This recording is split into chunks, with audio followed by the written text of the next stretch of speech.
Un député de la République En Marche de la 6e circonscription des Français de l'étranger qui comprend non pas l'Asie, mais plutôt la Suisse et le Liechtenstein. Mais il se trouve que vous êtes vous aussi d'origine coréenne, donc c'est un sujet que vous connaissez par cœur. Vous allez à Séoul très très régulièrement pour des raisons plus personnelles que professionnelles. Mais bon, voilà, vous connaissez ce dossier par cœur.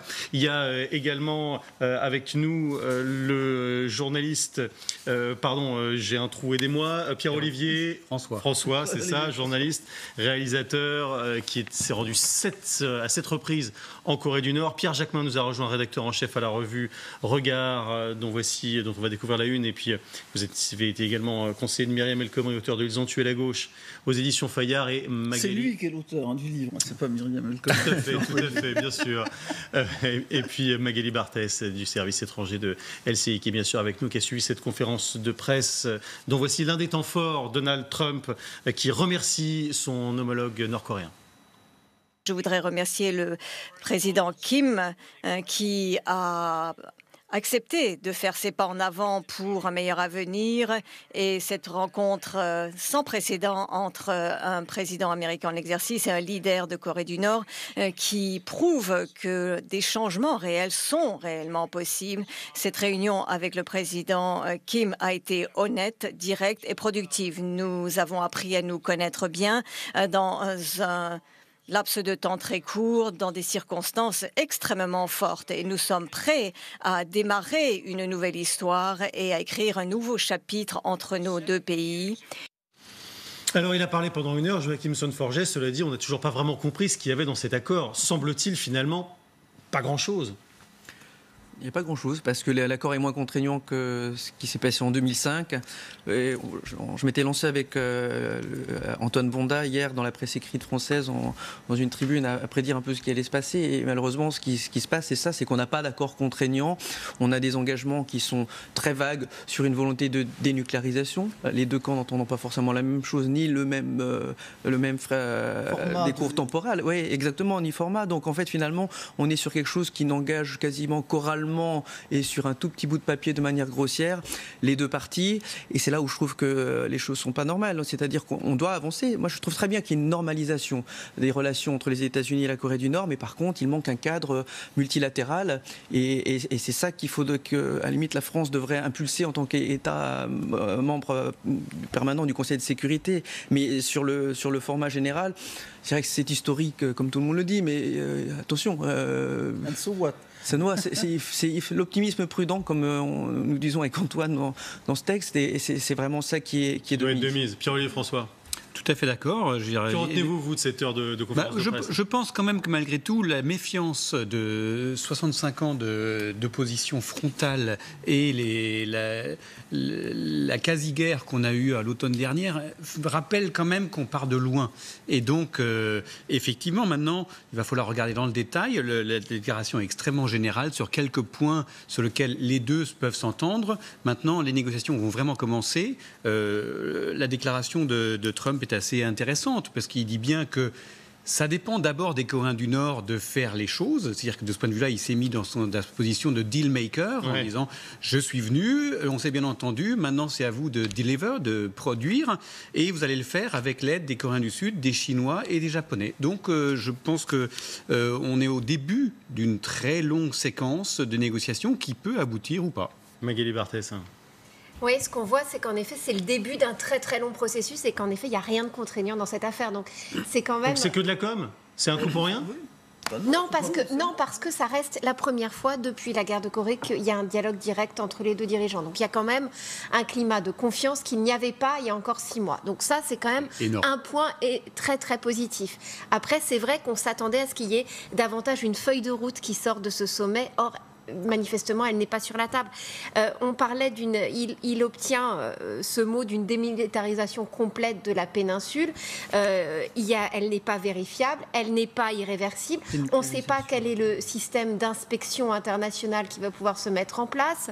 Il a été un peu nébuleux là-dessus. On va l'entendre, le président, sur la dénucléarisation. Il est flou. Il n'y a pas de limite à ce que la Corée du Nord peut faire une fois qu'elle aura abandonné ses armes nucléaires et commencera à échanger avec le reste du monde sur le plan commercial.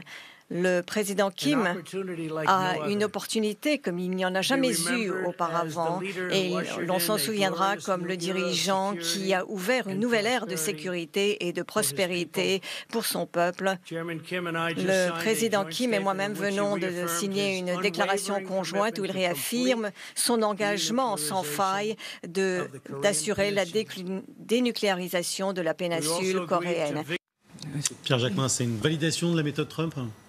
Je ne sais pas, mais c'est un sacré coup, en tout cas international pour Trump. Il a quasiment 2 heures de direct dans toutes les chaînes d'infos du monde entier qui lui sont consacrées.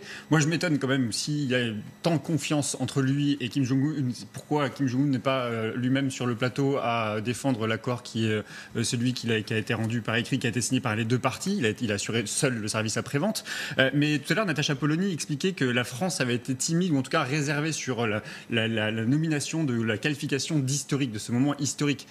J'ai quand même l'impression qu'on a face à nous presque une arnaque diplomatique, l'une des plus grandes arnaques diplomatiques. Tout à l'heure, on me posait la question de savoir justement en termes de programmation sur le démantèlement de l'arme nucléaire.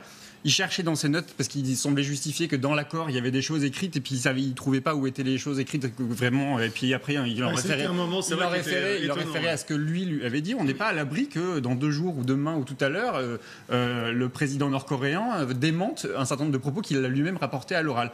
Donc je trouve ça... on est habitué avec Donald Trump d'avoir une espèce de fiction en permanente qu'il écrit en permanence et en direct. Moi, j'avais vraiment l'impression d'assister à une fiction en direct d'un Donald Trump très sûr de lui qui impose des nouvelles règles démocratiques, non, mais des nouvelles règles diplomatiques qui sont sans doute importantes, que tout le monde doit interroger, parce qu'il va jouer un rôle effectivement important sur l'Asie. On voit bien qu'il est un interlocuteur pour la Chine, il est un interlocuteur pour la Corée du Sud, la Corée du Nord, pour le Japon. Sur le Japon aussi, on voit bien aujourd'hui qu'il joue un rôle majeur et qui trouble les enjeux diplomatiques internationaux.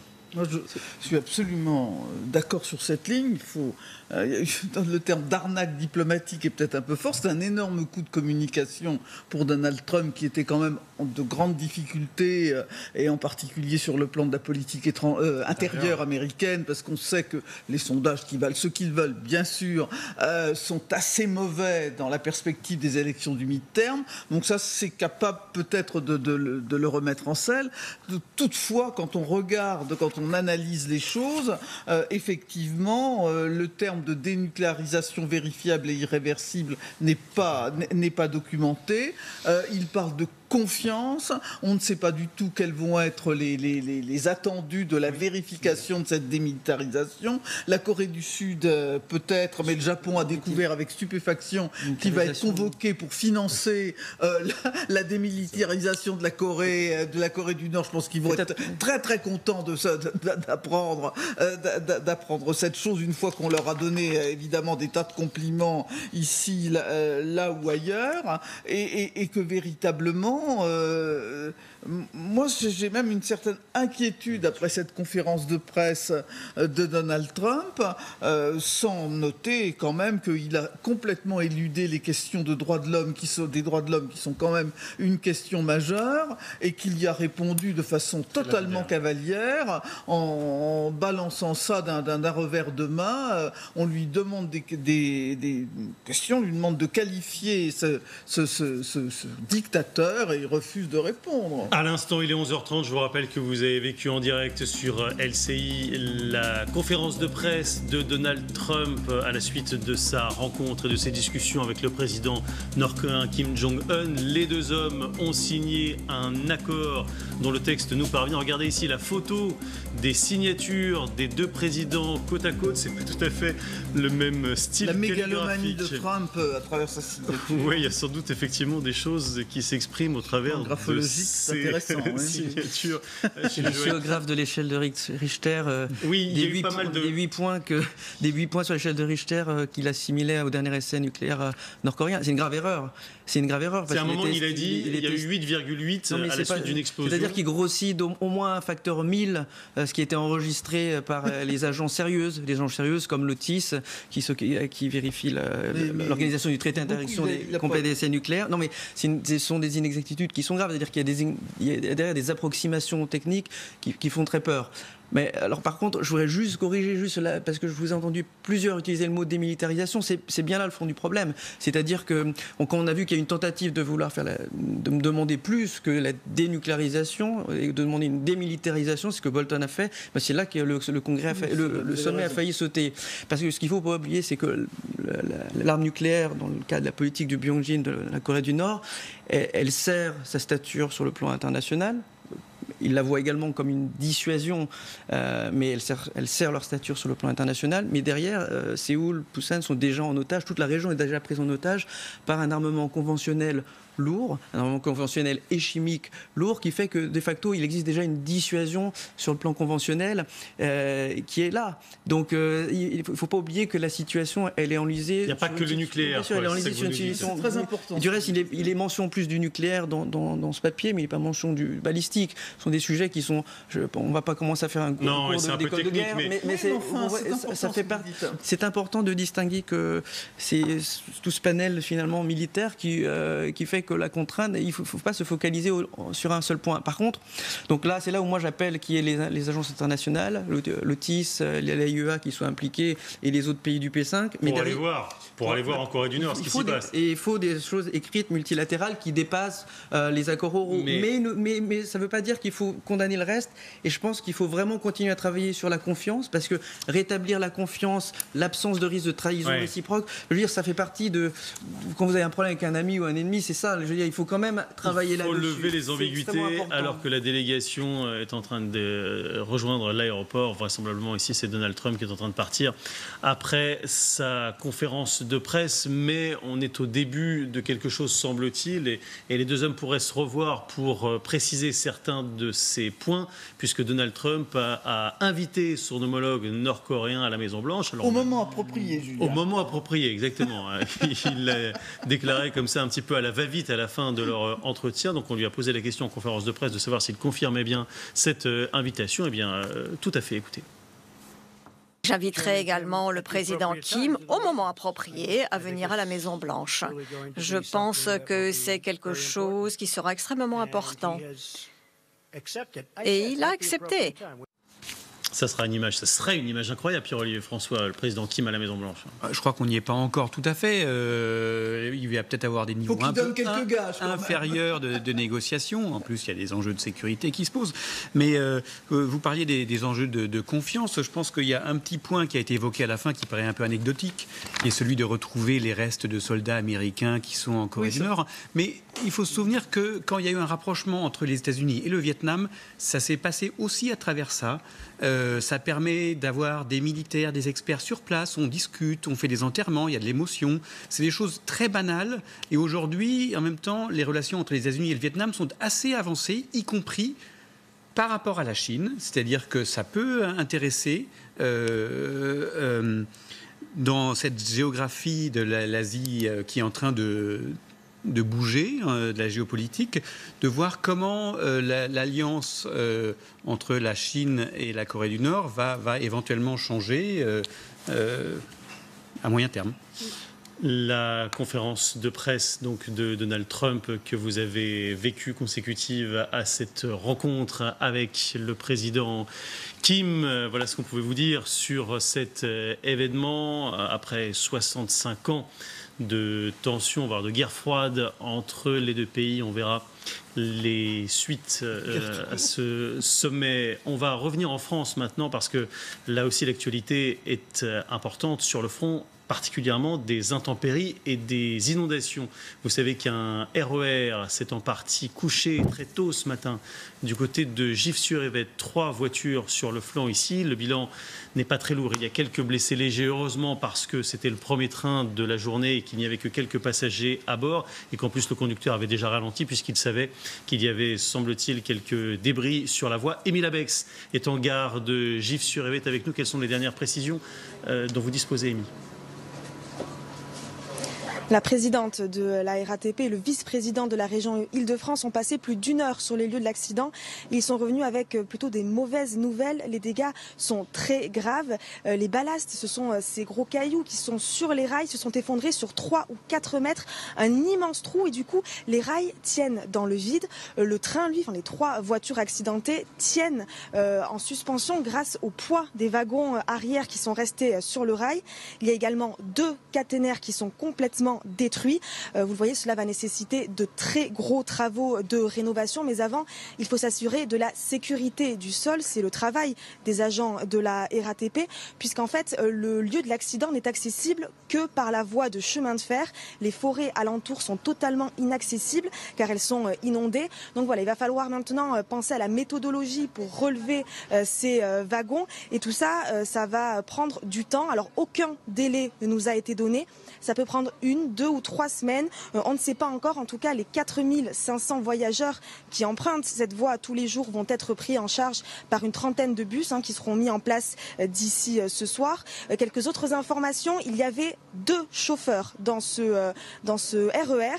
C'est une question de sécurité en cas d'intempérie. C'est tout à fait normal.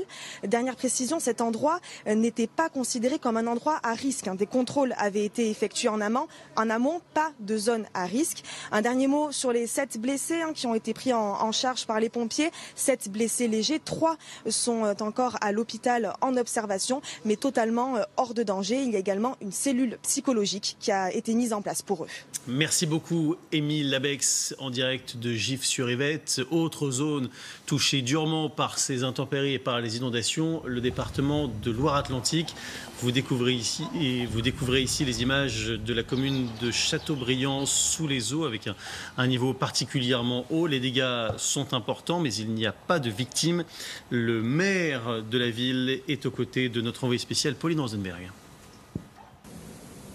Oui, je suis avec monsieur Alain Huneau, le maire de Châteaubriand, cette commune la plus touchée de Loire-Atlantique par les intempéries. Monsieur Huneau, quelle est la situation actuellement à Châteaubriand ?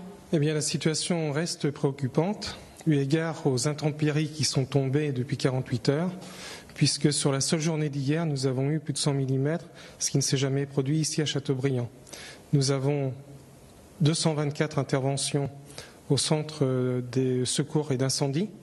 Les services techniques sont mobilisés auprès des pompiers, les forces de sécurité aussi depuis plus de 24 heures, et au service de la population qui, dans les zones concernées, est traumatisée, et on peut la comprendre, puisqu'ici, on n'a jamais vu une telle situation. Justement, vous n'avez jamais vu une telle situation. Vous avez demandé l'état de catastrophe naturelle ? Bien entendu, puisque vous avez dans certaines rues et dans certaines maisons entre 20, 30, 40, voire 60 cm d'eau, et vous avez des activités aussi économiques qui peuvent être touchées.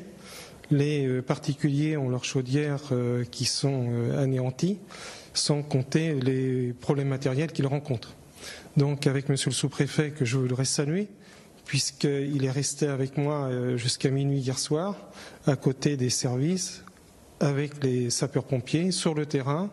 Je lui ai demandé cette reconnaissance de catastrophe naturelle, puisque pour les questions d'assurance, c'est indispensable.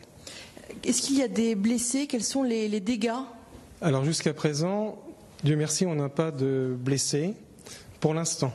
Mais il faut savoir que la situation reste tendue, encore ce matin, et nous sommes très mobilisés. Nous avons fait une cellule de crise ici hier soir qui se continue bien entendu. Et nous avons un point avec les pompiers et le sous-préfet dans quelques instants à l'hôtel de ville de Châteaubriand.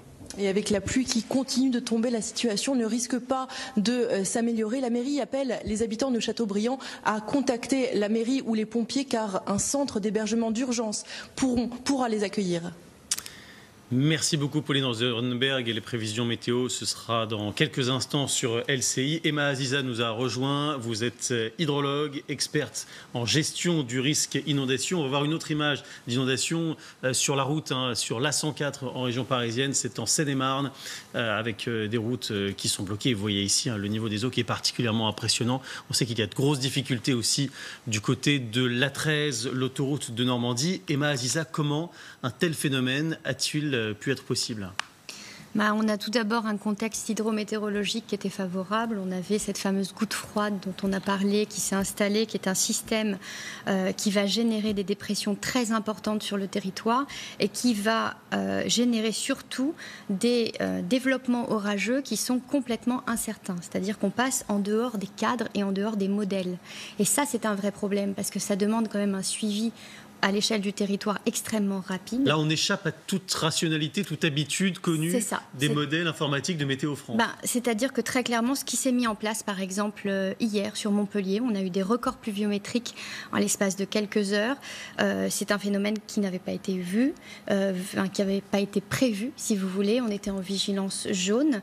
Vigilance jaune, donc pour la population, ça signifie qu'il ne se passe rien, que tout le monde peut aller travailler. Or, l'eau est montée très très rapidement. On a eu des crues éclairs. Et c'était très visible sur les images radars et satellites. Donc il y avait déjà des tweets d'experts, si vous voulez, sur les réseaux sociaux qui nous alertaient du risque. Et puis on a très vite vu les réactions du territoire. Et pour autant, le système n'a pas bougé. Et je pense que donc il y a eu un ratage sur les préventions.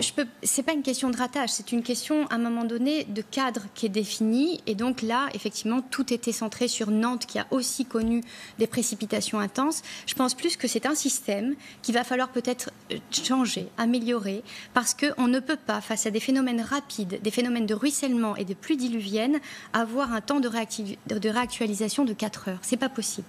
C'est-à-dire que la population doit être au courant en direct. Je pense qu'il faut sortir à un moment donné du cadre, des sentiers battus.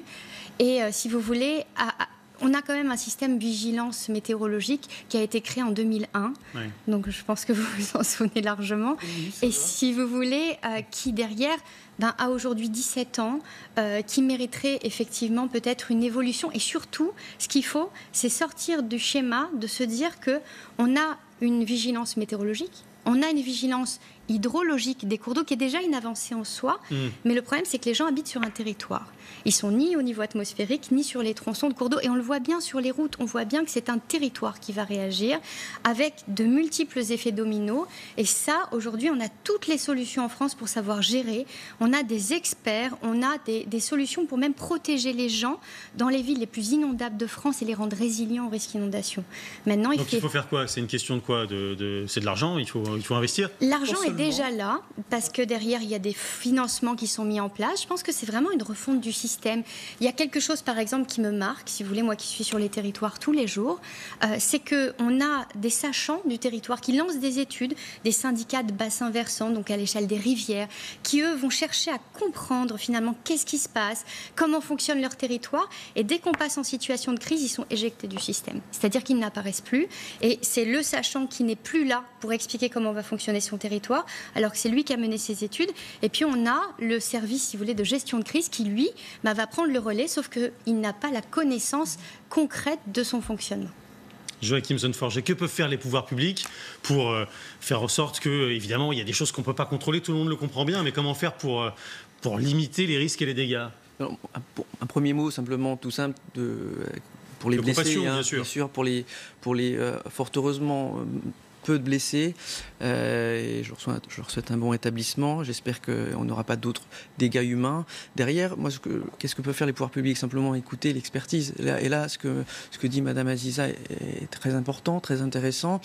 Il est parfois difficile, vous savez, de faire bouger un système, une administration parfois très centrale, qui doit là s'adapter à la réalité de plein de terrains différents.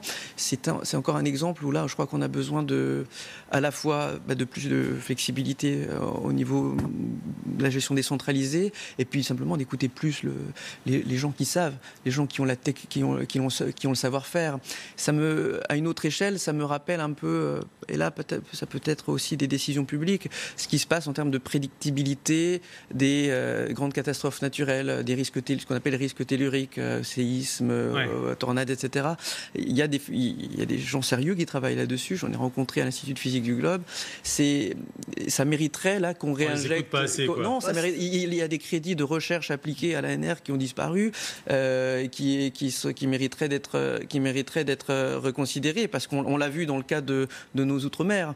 Ça arrive rarement, mais quand ça arrive, c'est un drame. Et là, ça arrive rarement, mais quand ça arrive, c'est un drame en cas de petite échelle des inondations. Et donc, on peut prédire mieux qu'on le fait aujourd'hui si on s'appuie plus sur une expertise. Oui, puis il y a une culture du risque. Parce que les sachants, ils sont là, ils nous disent des choses, mais ils viennent aussi tamponner la volonté des élus d'urbaniser leur commune, d'artificialiser les sols.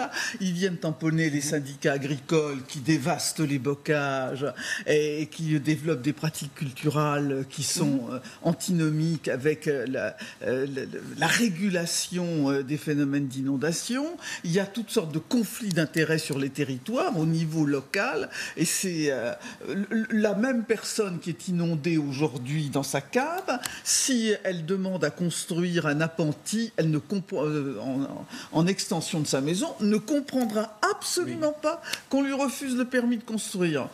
Pierre Jacquemin, c'est vrai que c'est pas simple à gérer pour les élus au quotidien. Non, d'ailleurs, c'est la raison pour laquelle, effectivement, je pense qu'une expertise est essentielle pour les élus locaux. Mais ça condition de les écouter, les experts. C'est le problème, c'est effectivement, on sait très bien comment on peut manipuler les intellectuels ou les experts, souvent sur des sujets précis, mais ils ont une expertise qu'il faut entendre. Mais je crois qu'effectivement, la question, c'est aussi une question de court terme et une question de long terme. C'est-à-dire que la question de court terme, c'est comment on donne des moyens suffisants à la recherche pour pouvoir prévenir, pour pouvoir aussi expliquer des phénomènes qu'on n'a jamais vus, visiblement. Et puis sur le long terme aussi, la question climatique, la question environnementale, le dérèglement climatique, comment l'engagement des élus pas locaux. Avant d'imputer au dérèglement climatique. Je ne sais pas si c'est le dérèglement climatique, mais j'entends quand même dans ce que vous dites que ce sont des phénomènes nouveaux qu'on n'a pas su anticiper. Et que dans la mémoire humaine, il y a une probabilité, il y a une probabilité d'apparition. Où on a identifié ces éléments. Vous avez raison. La mémoire humaine. Ils ne sont pas nouveaux. Il y a une probabilité d'apparition. En tout cas, on va pas rentrer dans le. Non, mais c'est la science, je vous le dis, c'est de la science. On ne peut pas jouer pardon, on peut pas mettre la politique partout. Il y en a partout. Qui me parle de politique? Vous dites de manipuler la science. J'ai parlé de manipulation de la science. Non, j'ai dit qu'effectivement, souvent dans les ministères, souvent quand il s'agit d'interroger un scientifique ou des experts, on prend quand ça arrange, quand le résultat arrange l'orientation politique. Faut exagérer, vous allez un peu loin. Écoutez, bon, très bien. Je l'ai vécu quand j'étais dans le ministère du Travail. Quand on interroge les experts, on prend ceux qui arrangent l'élu en question compte tenu de la ligne politique. Mais là, on est sur les sciences morales. On est sur les sciences dures.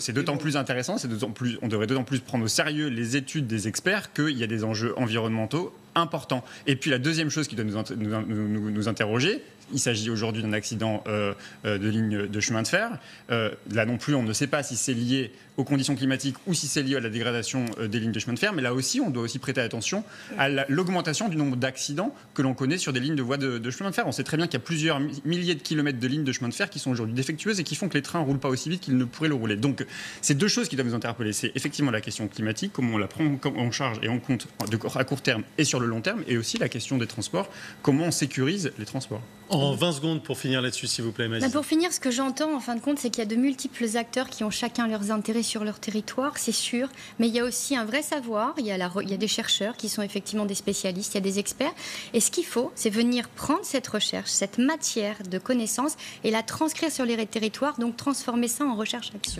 Allez, on va changer complètement d'univers maintenant avec l'ordonnance de Bachelot, rien à voir avec les inondations. C'est un hommage. Eh bien peut-être parce que je vais parler de l'Yvette, mais pas de la rivière. Ah, oui. Mais je vais parler d'Yvette Horner. Et mon ordonnance s'adresse à tous ceux qui considèrent l'accordéon comme un instrument ringard. La mort à 92 ans d'Yvette Horner est l'occasion de réhabiliter un instrument magnifique, sottement moqué par des snobs. Yvette était une incroyable virtuose de l'accordéon chromatique, mélodie à la main droite, accompagnement en contrepoint à la main gauche, avec le son porté par le vent du soufflet qui fait vibrer les hanches. Elle fait partie de ces musiciens populaires, André Verschuren, Joe Privat, Gus Viseur, Maurice Larchange, qui accompagnait les bals populaires, le Tour de France, les films sur la vie quotidienne du peuple de Paris. Notre accordéoniste était une personnalité flamboyante, libre, qui a séduit des personnalités aussi diverses que Maurice Béjart, Samson François, Jean-Paul Gaultier ou Boy George. Alors, pour le plaisir, une Java sous les doigts de la grande Yvette.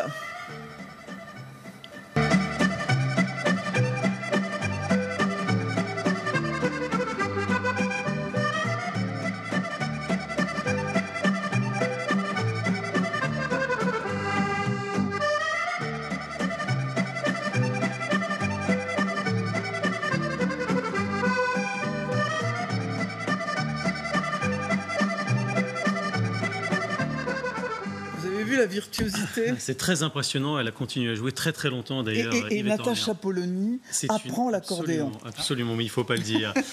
On vous rappelle l'information principale de cette journée. C'est la une d'ailleurs du journal Le Monde. Ce sommet entre Donald Trump et Kim Jong-un avec cette photo impressionnante des drapeaux alignés. Le dessin de Plantu, le voilà, c'est quand même autre chose que de négocier avec ces de démocrates. C'est quoi des démocrates, répond Kim Jong-un. Chacun le doit appuyer sur le bouton. La conférence de presse, vous l'avez suivi en direct sur LCI tout à l'heure, ainsi qu'un tout petit peu plus tôt la signature du document entre les deux dirigeants. On va se quitter avec le commentaire de Donald Trump lui-même sur cette rencontre avec son homologue nord-coréen. À demain pour la République. À demain. Je voudrais remercier le président Kim qui a accepté de faire ses pas en avant pour un meilleur avenir, et cette rencontre sans précédent entre un président américain en exercice et un leader de Corée du Nord qui prouve que des changements réels sont réellement possibles. Cette réunion avec le président Kim a été honnête, directe et productive. Nous avons appris à nous connaître bien dans un laps de temps très court, dans des circonstances extrêmement fortes. Et nous sommes prêts à démarrer une nouvelle histoire et à écrire un nouveau chapitre entre nos deux.